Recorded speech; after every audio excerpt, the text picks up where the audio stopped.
Good evening, everybody. Welcome to this live stream with Terence Corrigan. He is about to join us on this live stream.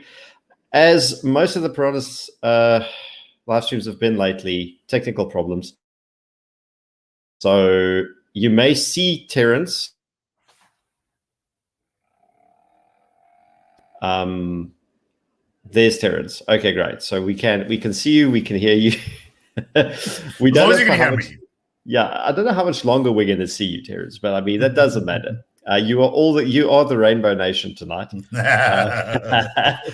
But thank you for joining us on this discussion. And I mean, yeah, don't worry, we will talk about Durban tomorrow. You know, and Joburg and the rest of the place. That's actually tomorrow's major topic. But you know, it's difficult separating these issues. So, Terence, just a quick catch up. How have you been? How's it been your side? Well, I suppose that in South Africa sometimes you get to live in an almost bubble-like suburbia, whereas 6 kilometers away the world is on fire. So in my little bubble, things just carry on as they have done, rather like the hobbits in the Shire of the Lord of the Rings.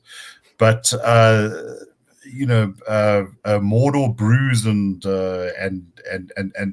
stomps outside. I mean, as I was saying to you just before we went on, I can say that I've got it a lot better than a lot of other people. So my scope for complaining is very, very limited. Yeah, well, look, I can say the same. I'm stuck in the Cape where we have not been subjected to much of the brouhaha at all yet. I'm not counting my chickens before they've hatched, though, because there's a lot that can and will still happen.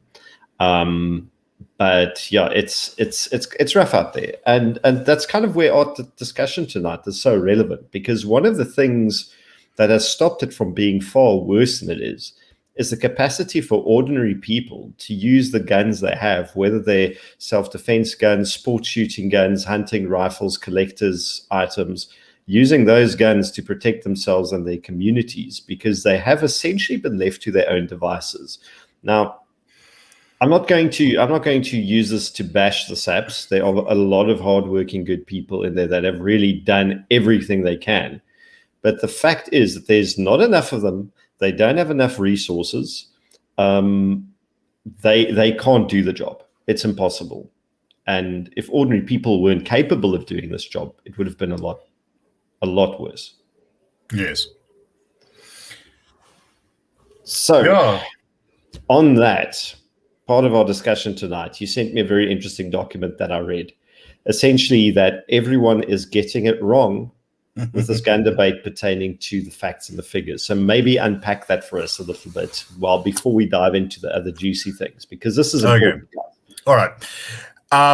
I've been talking about firearm issues for over 20 years, and I've often found myself in work environments with people who have never owned firearms, have no interest, and a very negative attitude. Now, sometimes that can be a lot of fun. These are perfectly nice people. But there are many unnuanced connections that people will tend to draw. If you have guns, then you have danger. If there are lots of guns, you know, you're going to have lots of murder. I know of people who go to the who go to the extent of viewing a gun owner as some sort of malignant influence in society. We saw Peter Story from Gunfree South Africa the other day in the Daily Maverick making this sort of connection. And there's certain things in these narratives, because a narrative is a way you understand the world that seem to make some sense. You know, if you have lots of weapons, then surely it stands to reason that people have more opportunity to use them, and therefore you're going to have more murder. No, actually, that is not the case. There's a principle in statistics that correlation does not equal causality. So in other words, even Indeed. If two things do seem to advance along the same track, there may be numerous reasons. We live in very complex systems for that to be the case. Now, I'm perhaps happy to report that in the case of firearm ownership, there is no correlation between gun ownership and homicide. Okay. The first thing to do whenever someone starts to talk about guns make us unsafe because there's so many deaths or murders, I say, what are you talking about? Are you talking about deaths by firearm, or are you talking about murder? If you talk about murder, are you talking about murder as a whole or murder by firearm? Now, these are important distinctions. For death by firearm can include things like suicide. It can include things like death through police action. In fact, if anyone's watched Bowling for Columbine by Michael Moore, his figures are very, very difficult to track down. He gives no sources, but as far as I can tell, what he does when he talks about the United States is to lump all of these deaths together. So homicide, accidents, police action, suicide. Now, suicide, for instance, that tends to be a mental health or a personal condition issue. South Korea has virtually no guns, but it has a much higher suicide rate than the United States. Same with Japan, to be honest. So, yeah. People who reach that level of desperation, and I've experienced the mental illness. It's very, very sad. People who can be bright and bubbly on the outside might be living through an inner hell. Now, having a firearm gives you a means to do it, but there are plenty of other ways. Apparently, in Latin America, the way you do it is poison. In Switzerland, I hear suicides are not done by firearm, even though firearms are widely available. People tend to hang themselves, etc., etc., etc. So, and this is the thing. So we had this conversation afternoon, and it's a bit of an emotional point for me as well, because I've lost very close people to me due to suicide. Yeah. The dishonesty of the anti-gun lobby saying, but they're treating firearms as a causal factor in suicide. That gets to be not so much because they're saying, oh, guns bad. It gets to be because they are trivializing a very serious set of circumstances where people are genuinely, as you say, going through absolute hell for their own reasons. Yeah. And then they make the very personal decision to end their life. Now, I have never agreed with any person taking suicide, performing an act of suicide, but at the same time, I always have had to respect it as under their circumstances, that was their decision. It's a very complex topic. It's a very complex situation. Sure, yeah. To take something that complicated, boil it down to an dishonest and incorrect causal direction, and then using that as part of a political or doctrinating narrative is something that hugely upsets me. But and I'm sure most other people. But that's a great example of it. Sorry, I interrupted you. No. Look, just looking at the desk I'm sitting on, there are two things that could be used lethally here. One is a scalpel, because I make scale models. And the other is a packet of medication, which taken in excess could kill you. It's wonderfully helpful if it's not taken like that. But the point is that if you wish to end your life, you will find a way to do it. A gun may simply make it more convenient in particular circumstances. Now, okay, so after we've shuffled through those sort of things, also you need to ask, well, what year are you talking about? If you have you can have a particular outbreak of violence or a particular incident, like the Port Arthur shooting or the Dunblane shooting, for instance, which can make the statistics for a particular year very atypical. But put all that aside, you can take from countries where we have details on firearm ownership per capita. In other words, you're comparing rates, and you can match those against firearm homicides, which is for most sort of more developed countries, that information exists. And what do you get? Absolutely no correlation. Now, the United States is the best example, because you can break it down by state. There's lots of this is a charged political issue, and it's been researched to death. Okay, so what do you have? Washington, D.C., which is its own little administrative unit, has the highest homicide rate in the country. It also has the lowest rate of legal gun ownership.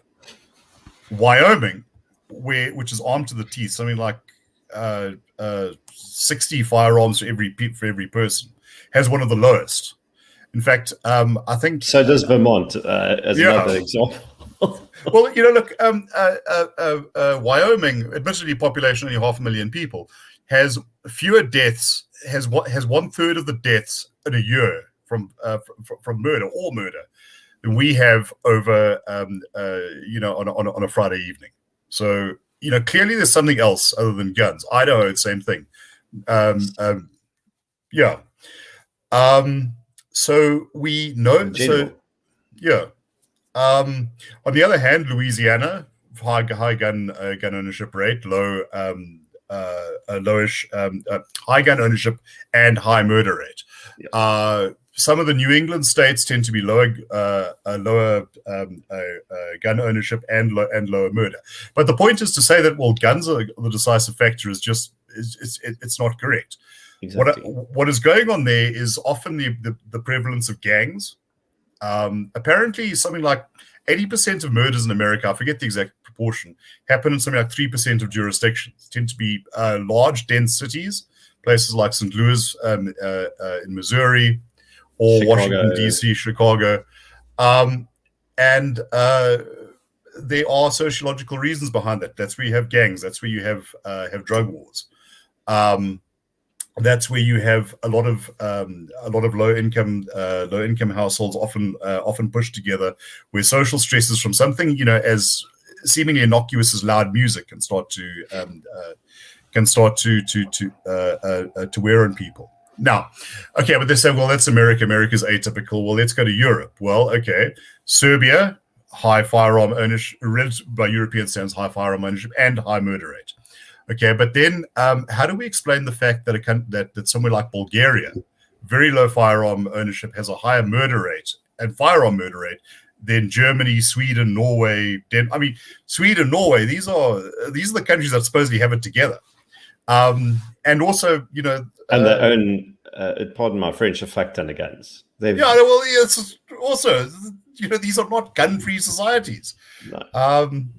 Well, by example, or by comparison, so South Africa owns about 9.8 guns per 100 people in civilian hands.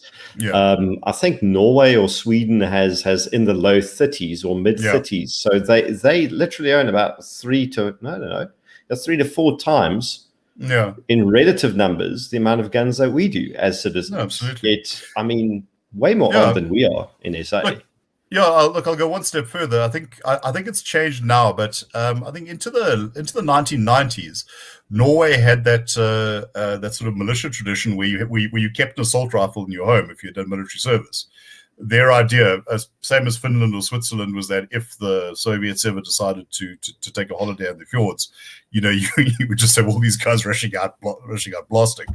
But for some reason, this hasn't translated into a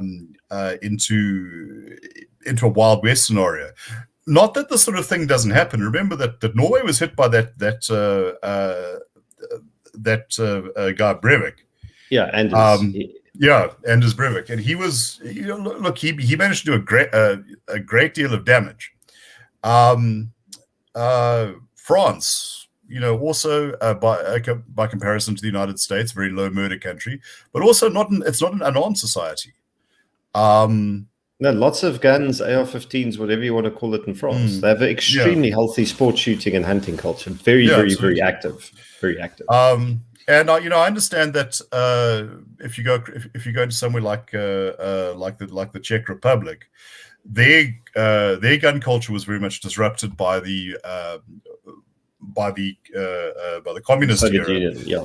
But they were there's actually been talk there of sort of of instituting some sort of Second Amendment type regulation. I'm not sure how serious it is, but as I say, we have this image of particular parts of the world that doesn't match a reality. That's the thing. Yeah. And I think the Czech Republic actually did pass that law, that did they? so-called Second Amendment through their their houses of parliament or the equivalent thereof. So I need to go double check that, but I do believe that actually went through. But I mean, essentially what we're saying is that when it comes to violence in society, when it comes to violent crime, even something as straightforward as I hate calling them that, but let's call it rates of there's very little correlation there. But I mean, that's essentially the Wit School of Governance report that I don't know if you've had it under IZ. Yes, I've read it. Said the exact same thing, that correlation doesn't hold in South Africa. In fact, it is so weak as to them making very strong recommendations in the opposite direction, which is why obviously that report was buried for 6 years by the Secretary of State, because it's very inconvenient. Yes. So yeah, you see, I think also this gets into the policy question. Are you talking about a policy that restricts guns or one that combats crime? If the target is guns because you don't like guns, then at the bare minimum, the state has a duty to put that proposition on the table and say, this is what we're talking about. We don't want you to have a gun. Not we are doing this for your safety. I certainly think that there's an important role for regulation of firearms, but it is not, pardon the pun, a silver bullet. It hasn't been anywhere in the world. The anti-gun advocates invariably default to Australia. Well, Australia has this wonderful gun law, and they confiscated everyone's guns. And they still own more guns than we do. That's the funny part of it. And well, look, they haven't had a mass shooting. Well, I actually looked that up. Apparently, like last time there was some sort of mass shooting was in the colonial times. And it was a massacre of Aborigines, by settlers of Aborigines. The point is, Australia was not going through an epidemic of mass shootings. There was one, and as tragic as that was, the decline in violent crime in Australia had nothing to do with firearm restrictions. Their rate of violent crime has always been extremely low. It's just what their society is. And I mean, it brings us back to, when you mentioned the Czech Republic, that brings me to like the almost second part of our discussion, where we wanted to talk about rights. And there are an immense amount of people who strongly believe that unless your rights are written down on a piece of paper called the Constitution, that you don't have those rights. So then they become automatically privileges that are just extended to you by the good grace of government. Be careful where you go with that one. Be very, very careful where you go with that one. Okay, here's the deal. Yes, South Africa does not have a constitutional right to bear arms. What that means in America is that you have direct recourse to the founding document of the country to defend your right to own this particular item. South Africa does not have that, but be very careful about calling this a privilege. There are many things that are not guaranteed in our constitution. To drink liquor, to own a car. To drive a car, and seriously, that is one area where we do lead the world. I think at one stage, South Africa, the worst road deaths after Libya. It's not good company to be in. That's quite terrible. Look, I've been to parts of this great country where the road hazard is sometimes described as the road, but they just seem to be a lot more cautious than we are. Well, another thing is, in the 1960s, if you're a black South African, you didn't have the right to freedom of movement. Yet nobody in their right mind agreed or assumed that just because that right wasn't written in the Constitution at the time, that they were deprived of it legitimately. No, absolutely. So look, my thinking of this is that in a free and an open society, there are certain things that are guaranteed by the Constitution, certain things which are regulated in law, and certain things that come about through long established practice. Now, as I say, you don't have a right to drink alcohol in the Constitution, but we take that as a kind of given that as an adult, and law regulates that. you have a right to do that unless there are particular circumstances. I think much the same argument holds for firearm ownership. Firearms are a tool. They're a tool that that have multiple uses, and there are cultural, historical, and security reasons for owning one. So I think that if there is a change to that status, the state and the state wants to bring it in, it needs to explain on what basis it is doing this. It is not a constitutional right, but it is kind of an what I might call an expectation or an accreted right over generations. Now, I also think that much of what we do relates to rights insofar as those as particular actions or particular let's use the government's word, privileges, enable us to exercise them. So, for instance, we assume that adult citizens can drink liquor. We regulate how they can, where they can buy it. The excise taxes, because we say, well, there are certain externalities, and you may not drive a car if you're drunk. Now that's all perfectly reasonable. With firearms, yes, we recognize that these are instruments that are used for purposes that can be destructive. Yes, there are responsibilities that come with them. Exactly. You need to be a responsible person. Right. No, absolutely. Now, the reason that I think rights are important, and why I mentioned these sort of related rights, is if you look at the Firearms Control Act as it exists, it is actually the philosophical framework.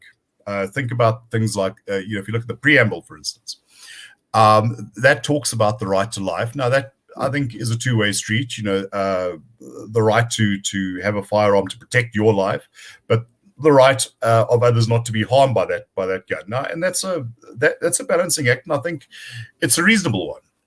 If you look at what this amendment does, and this has received frightening little attention, it changes that preamble. It takes away the rights entirely, and it's every one of its 4 points is about the state. This is a privilege, not a right, that we, as you say, the stern iron hand of the state will extend to those who pass our muster. And I think if you read the police document, which was kind of based off to some extent off a selective reading of the Wits report, and I think a very dishonest reading, it's clear that that this law is going to be a way station. Firearm ownership will be restricted into very small corners, and there will be a coup de grace some years down the line where those will be taken away as well. Now, for those who say, well, it doesn't bother me, I don't own a gun, I don't want a gun, I don't like guns, well, fine. Do you really want this precedent established? Yeah, there's a principle of freedom of speech, and I hope that your viewers won't be insulted if I put it like this. But the thing about free speech is that it is always the restrictions are always applied first to the rogues, to the people that no one cares about. So yes, there's a reason why Professor Story was going on about only 3% of South Africans own guns. So what he's saying is this is a small minority. We don't need to care about it. It's these are bad people. These are bad people, and there are only a few of them, and we can sort of take that away. Now, one doesn't have to be a conspiracy theorist to look around South Africa over the past year to see that there are many in government who like the idea of a controlled society. Yep. And the pandemic was the once-in-a-generation opportunity for that. And one of the greatest examples of that is how it manifested in the most petty manner imaginable, as in no rotisserie chicken or garage pies for you, no open or closed shoes. I can't remember which it was. The tobacco ban being completely ridiculous. And I think what blew my mind is we talked about, the alcohol ban, which is the one that they really tried their hardest to rationally defend and say, but it's really freeing up capacity. And I'm going, well, the amount of sin taxes you lost on alcohol could have funded No, the absolutely. salaries of 15,000 medical officers, which is not Yeah. interns, it's proper state doctors for a full year. Now Sure. we're sitting with 300 intern doctors we can't place at hospitals because the funding doesn't exist to give them the work that desperately needs doing. So this law of unintended consequences doesn't care who it eats, yet, as you mentioned, if you're power drunk and if you are going in the specific direction because you're ideologically driven or whatever, because you're a petty tyrant, that's what you get. Yeah, absolutely. No, look, we already have seen suggestions. Thoroughly derailed you, and down a different road. But that's it. They come for the rogues first. Yeah, and and this is why such an effort has been put into stigmatizing firearm owners. Once again, there may be some of your audience who will not appreciate what I'm about to say, but I can understand Gunfree South Africa's position. What I do find objectionable is the way that they, while accusing firearm advocates of doing this, they have resorted to some creative interpretations of information and to this kind of blame game that these are bad people. The lurid language. I'm sure that everyone here remembers the. Am I still on? I was not sure. Well, let me just carry on anyway. I'm sure everyone remembers the Gunfree South Africa advert. If your stolen gun was there, then so were you. That was particularly low. And I think it was the Advertising Standards Authority that eventually threw that out. So, are we still broadcasting? I'm afraid I can't hear you, Gideon.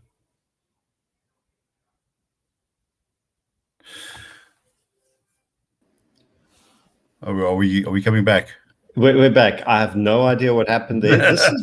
This has been the past 2 weeks with my connection, and it would be funny if it wasn't so bloody embarrassing. I wonder if it actually has Hillary Clinton got me. Sorry, Hillary Clinton got you. Or did you go through the server in the bathroom? So what I'm saying there, I'm not sure if we were picked up, but I think that we need a great deal more rationality and pragmatism in this debate. And while, as I say, I Onion Paratus. And while I think that they have as good a right as any to press their views, I think that the appeals to emotion, the appeals to this is what they really mean. I've read Miss Kirsten's book on the subject, Nation Without Guns. She says, the reason why this political party didn't support the FCA was because they're hankering after the past. Well, no, the reason why you may not support it is because you disagree with the process and the outcome. And I think just from their side, they probably drive away a lot of people who on the pro-gun side who might have a lot more in common with them than the Arachat people who remain. Yep. So that's exactly it, in the sense of if someone came to me now, obviously I'm very much on the extreme other side, and I will openly admit I'm biased. Okay, so I might not be the most rational to meet in the middle. So I'm very much when they cause cuck, and we'll make sure that their example serves as a warning to the rest. But in any event, that is not, for understandable reasons, not an acceptable position for many people. No, absolutely. So in order to not make an enemy of many people, it is sensible to try and meet them halfway, where they are happy with where we're both equally unhappy with the situation. Look, yeah, no, I hear what you're saying. You know, I don't think that the FCA is an inherently bad piece of legislation. It can work if it's Yeah. implemented. Here's the ironic part of it: if it's implemented as it is written, it Yeah. actually could work very efficiently, and it could be properly streamlined, and it could, and it won't be this huge, costly white elephant, horrible thing. But it's not being. You're talking about the firearm registry, presumably. The firearm registry and the entire way the process is done. Like one day you and I need to sit and talk. If I haven't taken you through how much duplication and triplication and how much of the Amazon rainforest is lying in an office in Pretoria because of it, and how modernizing the process has just been utterly resisted by the people in charge of it. Yeah, look, I was told an anecdote by somebody. There was apparently a firearm collector who sent applications for, I don't know, it was like 20 firearms or something that he had bought in a batch, and gone through all the hoops, and anyway, he got his license cards back, and he noticed that every single one of them was for self-defense. Now you're supposed to have one, the law says one gun for self-defense, and here he's got 20 guns when he applied for the collector's permit. All the cards say self-defense. Yeah, and he said, and this guy said, okay, what probably happened was someone in the office just pressed the same button 20 times and didn't look at what he was doing. But you think about the mess that must be going on. You try and sort that out. It just boggles the mind. It does. It is mind-boggling. Is the perfect description of it. Is the fact, and I mean, we have a situation now where our president justly referred to, and I don't agree with him on most things, and I intensely dislike him. But I believe when he spoke of the pandemic of GBV, the only thing he got wrong there is he didn't refer to it as the first pandemic, because it's certainly horrific if you start interrogating, the amount of sexual violence or the rate of sexual violence in this country. I personally know a great number of women, and I've helped more than a few of them so far on their journey to become legally armed, and most of them weren't interested in owning a gun at all. But a few of them have either had horrific experiences, or they kind of suddenly realized what their risk profile is, and they realized that this is one method of mitigating against what's potentially out there. Absolutely right. And this pandemic, Graham, it's been, not Graham, Terence. So I'm reading Graham's comment on the screen. I'm seeing it in this pandemic, Graham, Terence.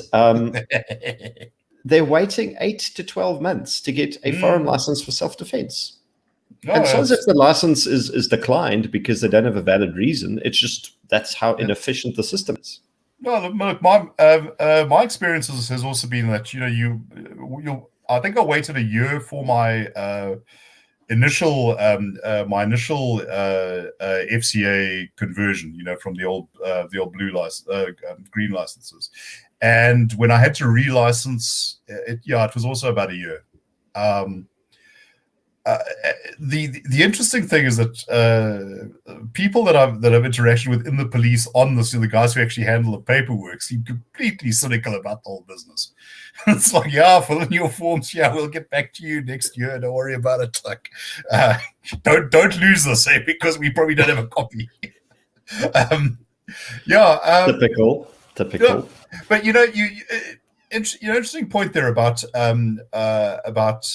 people in abusive relationships and the use of firearms for self-defense. Now, this, as you know, is also a very hotly contested issue. And I have been asked by a few people over the years, and these are generally neophytes who didn't grow up around guns. Like, should I get one? My point is always, forget what the government says. What do you want to use it for? And are you confident that you could use it in that situation? So, I've had someone say, well, I want to get a gun for self-defense, but I don't know if I could shoot someone. I said, well, then don't get it. Seriously. Work on the mindset element first. Yeah. Most certainly. Look, I said it's if you want a nice Mauser to go deer hunting or whatever, that's great.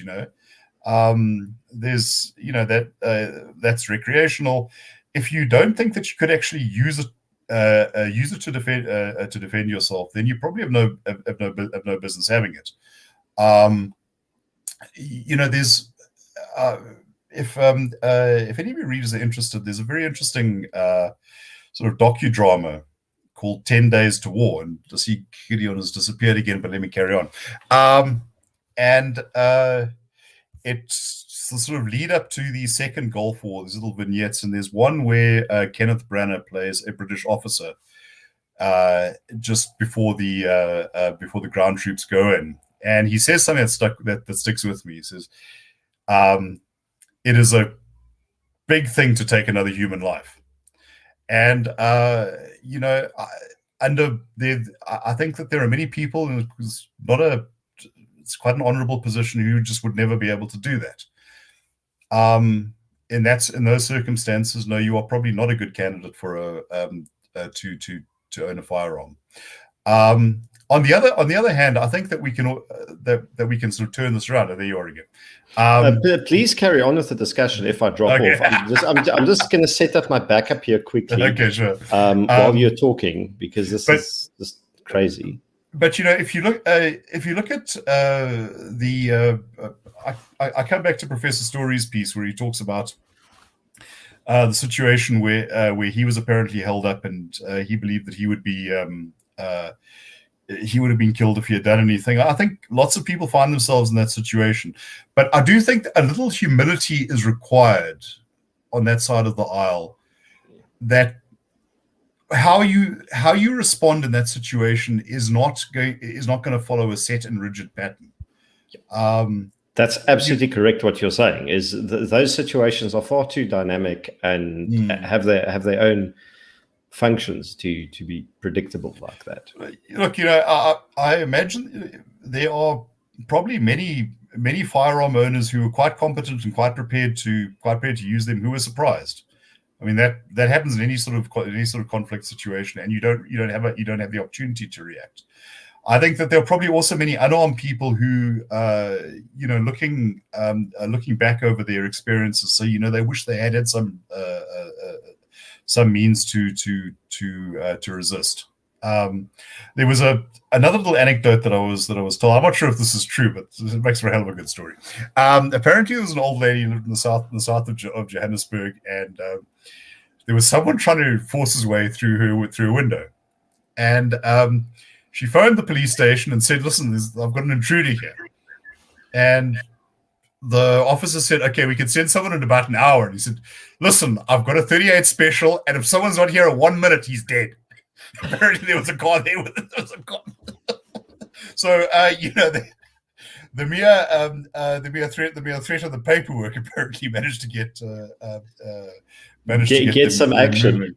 Yeah, no, but that's actually, I'm glad you brought that up, because it's I don't always know if it's a humility thing, if it's a lack of understanding thing. And I mean, I grew up, I'm not going to say I didn't grow up sheltered. I grew up a very sheltered lifestyle. I mean, I was not exposed to extreme amount of violence. The only fights I got into at school were the typical social ones that had rules. That was, even there, I think it was one or two.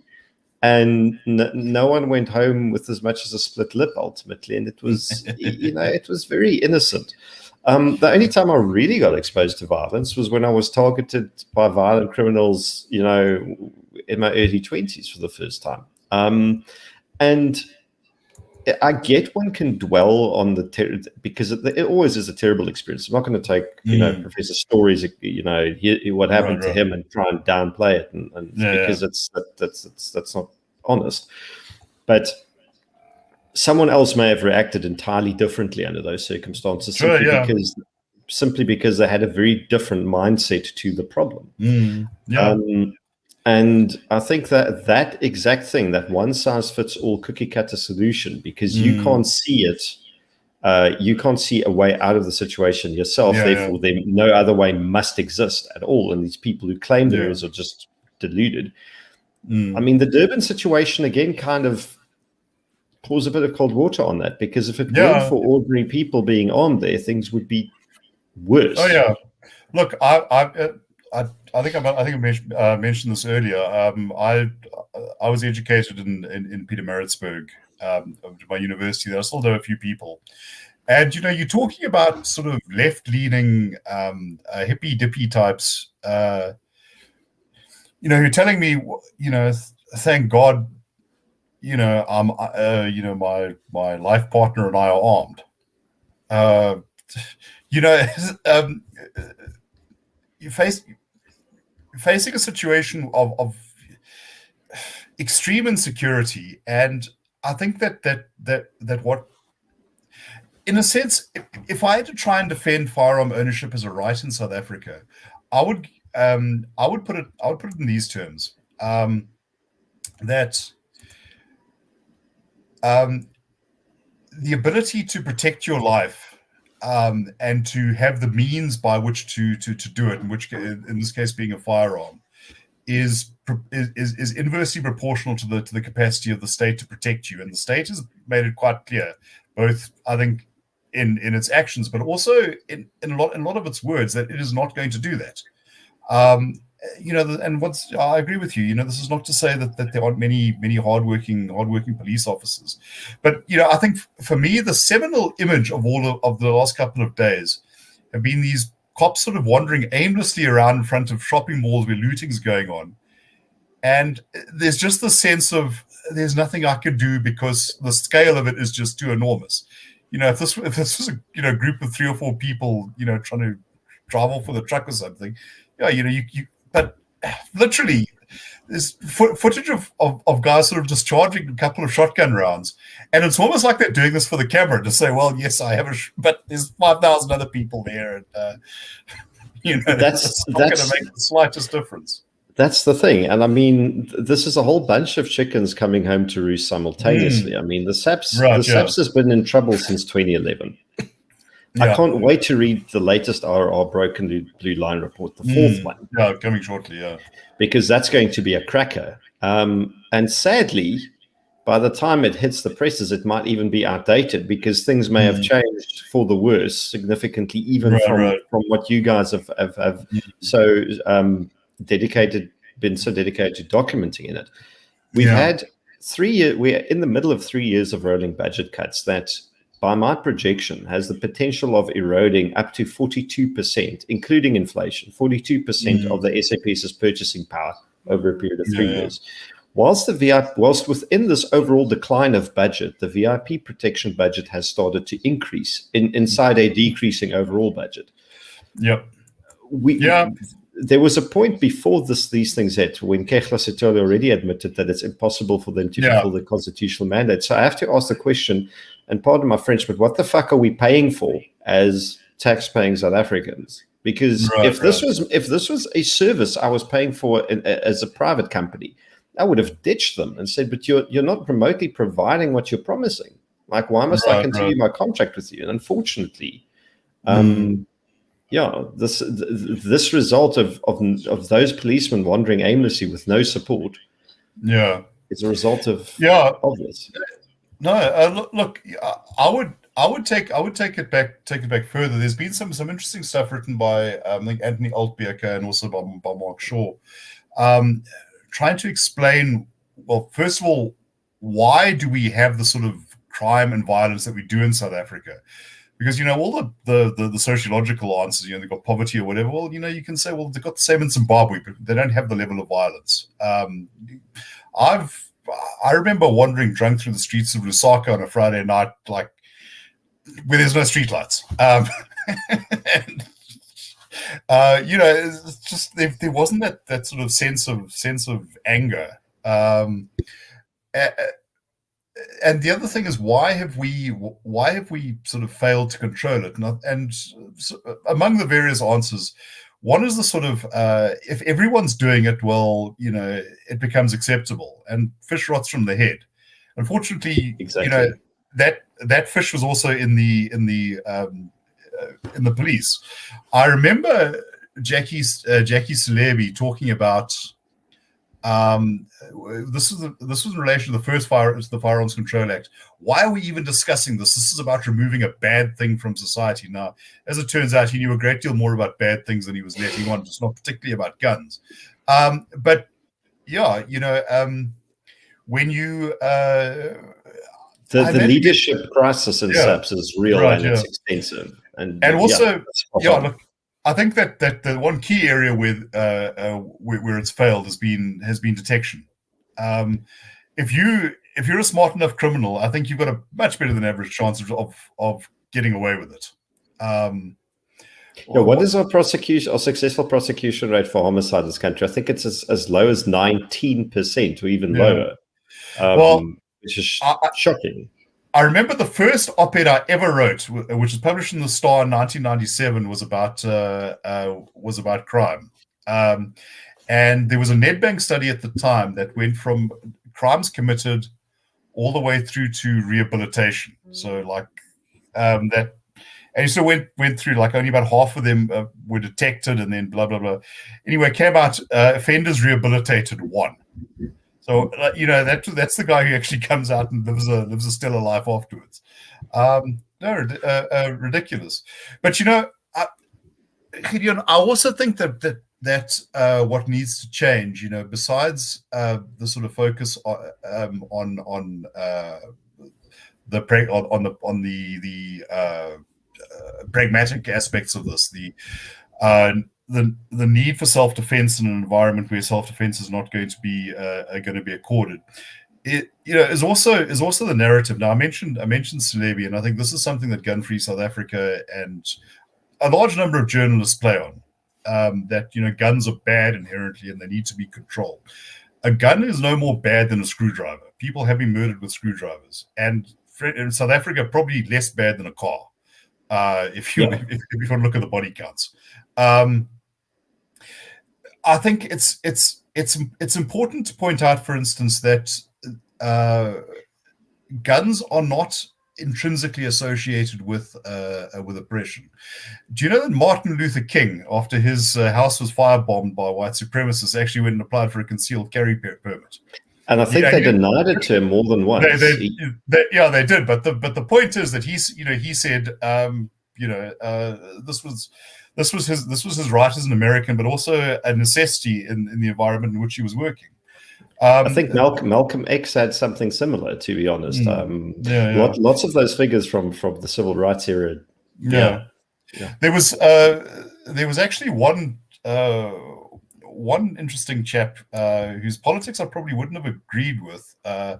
Chap by the name of Williams. I forget his first name, but he actually set up a group in North Carolina called the Black Guards, which was actually a National Rifle Association chapter. And he was a former Marine, trained them, in the use of firearms, and they made some of their opponents back off. A gun in the right hands is not a bad thing; it's a very good thing. A gun in the wrong hands is, of course, is a very bad thing. Is a very bad thing, correct? Also there's the cultural aspect of this. I wrote a piece some weeks ago about gun collecting, and I think I'm probably not quite the firearm enthusiast that many of your viewers are, but one thing I do love is history, and I've spoken to people who own Sten guns that were used at Arnhem or Mausers that were used at Spiernkop. And the sense that with these amendments, you will summarily end collecting. Yeah. And completely destroy those firearms and the history that goes with them in one strike of a pen. So, the response is always, well, just have them deactivated, pour lead down the barrel or something. And I say, would you put a smiley face on a PNF? Seriously, I mean, it's the same chop logic. Um, Apparently, something like 80% of historically significant firearms in the world are held in private hands. Even after the Paris massacre, the European Union reassessed their firearm control regime, and they made clear collecting is a particularly valuable activity. Obviously, you want these things locked up, and there's provision for storing them with maybe the breech block removed or whatever, and that's all fine. But there's been a lot said about pro-gun fanatics. I think we also need to recognize that there are anti-gun fanatics, who would like to consign a part of our heritage to an ISKCOR furnace, and that's cultural vandalism.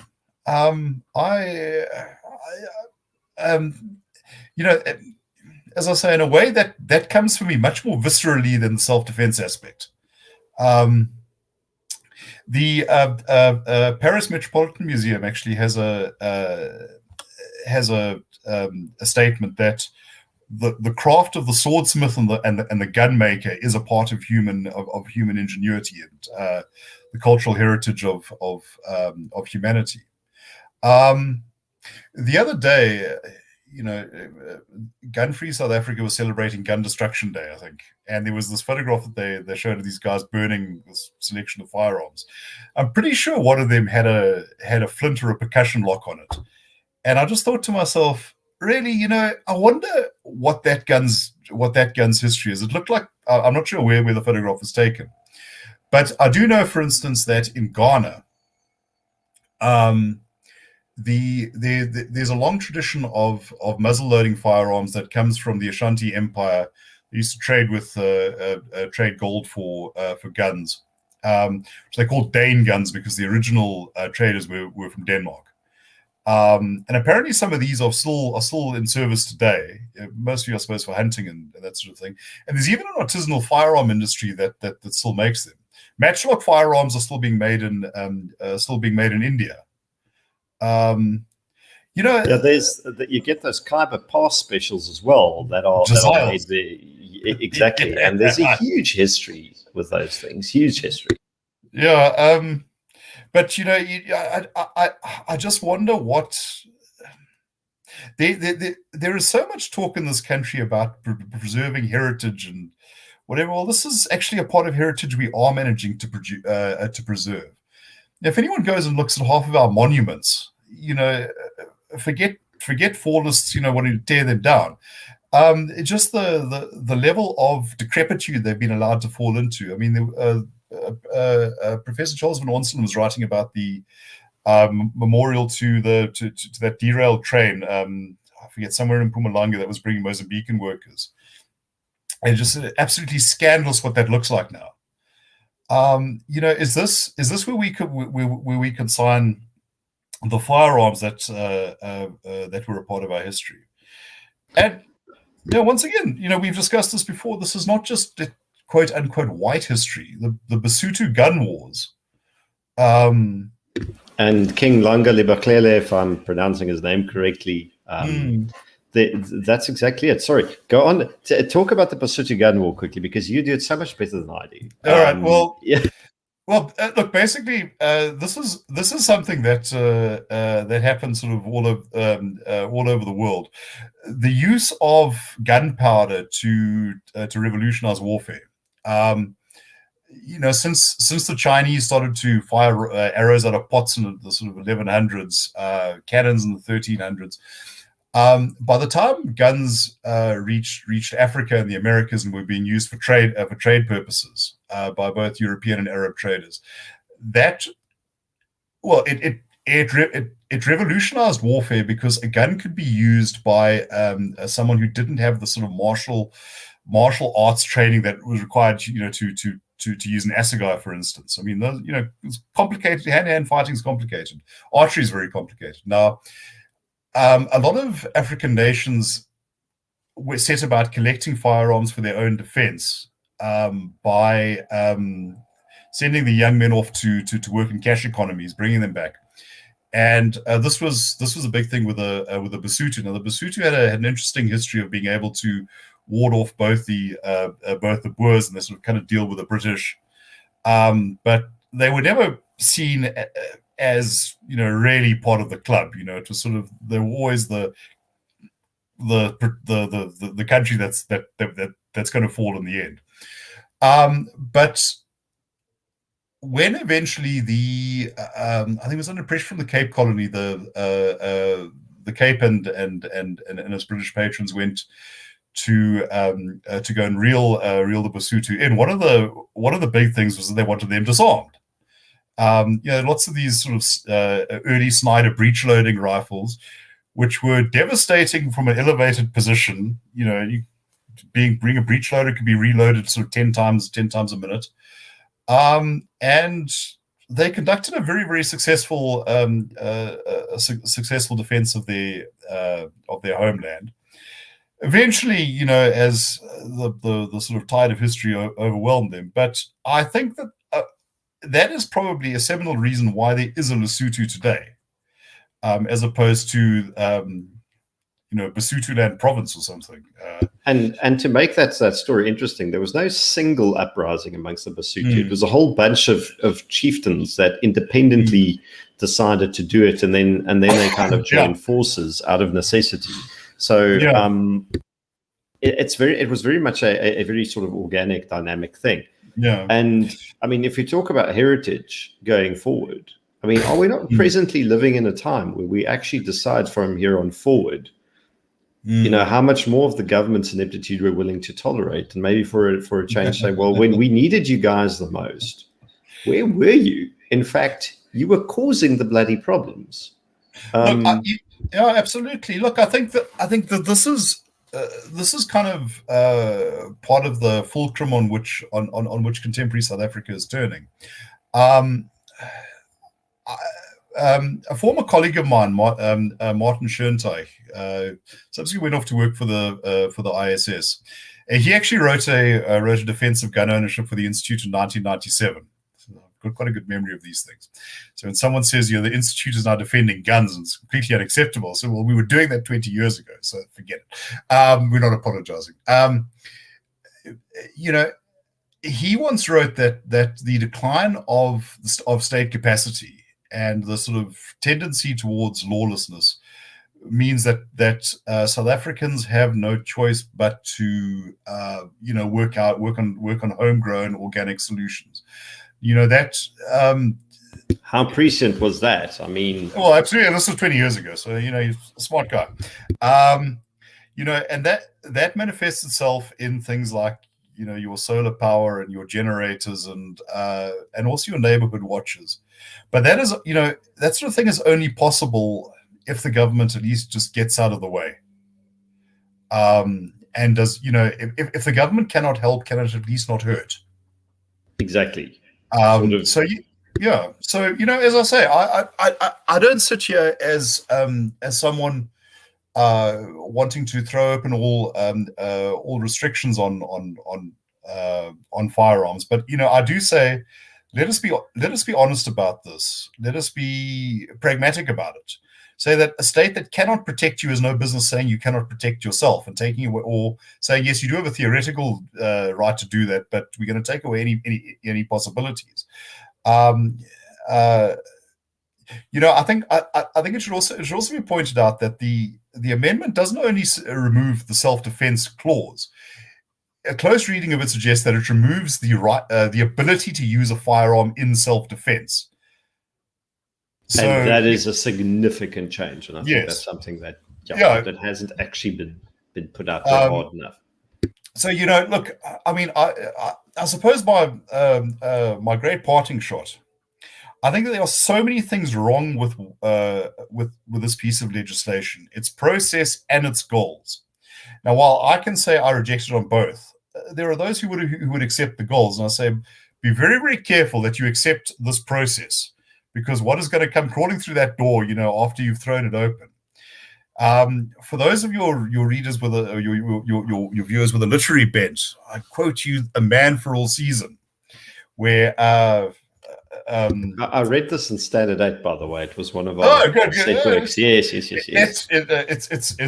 It's really quite remarkable. Thomas Moore's son-in-law says, is talking about how to get at the devil. He would cut down every law in England, and then Moore says to him, "Yes, and when all those laws were down and the devil turned on you, which law would you hide behind then?" So yes. It is not. It is not just the holding of guns, but the structure that produces that we must be that we must be prepared to guard, and that, I think, should matter whether you're a gun owner or not. Absolutely, Terence. That's the perfect way to end this. That is. I don't think I can do a better sort of parting shot than that. Would you like to come back and talk to us again? Since I have you on air and I can press you. No, absolutely. Any time you want. We can get the camera sorted out. Well, I'm actually wearing a jacket, so. Well, I'll get my connection sorted out by the end of next month. By the way, to everyone, I am plugged in via an Ethernet cable. There is large-scale problems, many gremlins in the system, but that is, by the end of August, that'll be sorted out. So you won't have to bear with us for too much, but I'll get my backup plans in. But we'd love to have you back in the next couple of weeks, Terence, because I think there's where we're presently going through as a society, and as a country, and as different communities coming together to actually confront the same problems, which is, listen, just my parting shot is what I've seen happen out there. The worst hasn't happened. The best hasn't exactly happened, but something wonderful in the middle has happened, where good people came together across racial lines to stand up for what's right, which is bloody amazing, in my opinion. No, absolutely. Look, I think just one more sort of postscript to this. I would encourage everybody here to see the challenges to firearm ownership in the country not as a series of disconnected ones where, okay, if I get to keep my self-defense weapon, I'll sell out the collectors, or if I can still go hunting, then I'm okay. Understand that this is part of a system. I don't believe that the drive against firearm ownership is going to let up anytime soon. I think we've got to, as a Napoleonic field commander might say, they come on in the same old way, and we must meet them in the same old way. That's exactly it. That's going to continue, whether we like it or not. Yes, but very happy to be back on here whenever you want me.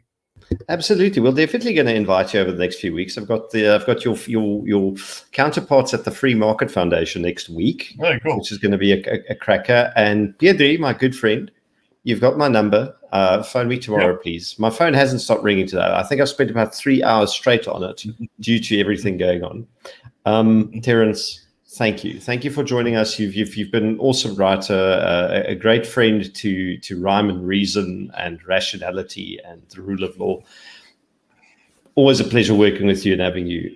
I wish I could just see your face, but I will chat to the Rainbow Nation static at the moment. Thank you so much for being here. Ladies and gentlemen that have been with us, thank you for tuning in. Apologies for my connection problems. Terence is technical. It would not be a Piranha's live stream if anything went smoothly. Unfortunately, tonight, nothing went smoothly except Terence's voice. So there we go. Have a wonderful evening.